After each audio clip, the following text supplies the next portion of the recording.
Hello, and welcome to 1 Minute Tips for Women. Now, I don't know about you, but I've always fancied being driven around.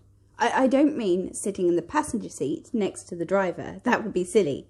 Now, what I'm talking about is being chauffeured to my destination while I sit in the back seat reading a magazine or drinking a glass of champagne or whatever.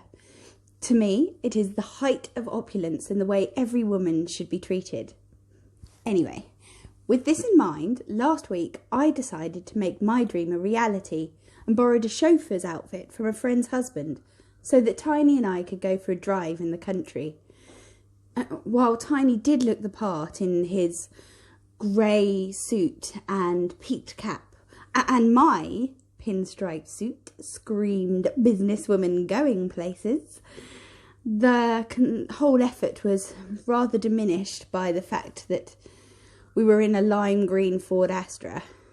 Now, don't get me wrong, it's a lovely car, but it's not exactly the type of vehicle that you want to arrive to a business meeting with executives in the square mile in, is it?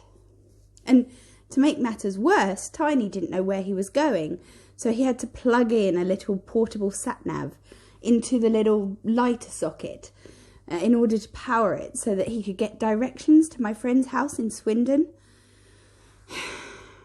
Now, anyway, after a lovely meal and a chat with my friend, several glasses of wine and quite a few cups of tea, I remember looking at my watch and realising it was midnight.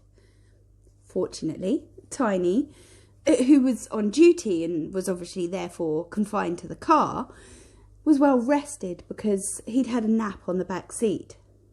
This was fortuitous because it allowed him to drive me home while I slept on the back seat. Now, confession time.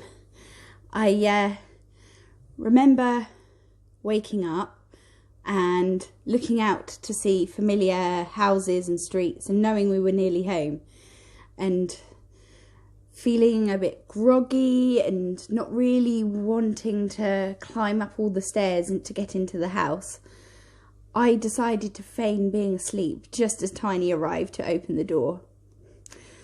Now, ever the gentleman, he didn't try to wake me up, and instead he scooped me up into his arms in order to carry me up the stairs into the house.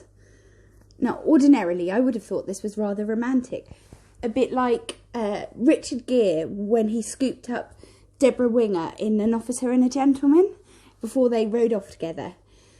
Unfortunately, when Tiny threw me over his shoulder in the fireman's lift, any romance I was feeling towards him evaporated immediately. Now, what do you say to that, Tiny? Sorry, mistress, I promise not to treat you like a sack of potatoes again. Thank you. Now, while this particular 1 minute tip for women on chauffeuring didn't exactly work out for me, it might well do for you, especially if you have an expensive car or a hunky driver. So give it a go and see what happens. Till next week, remember, fasten those seatbelts, girls. Cheery bye.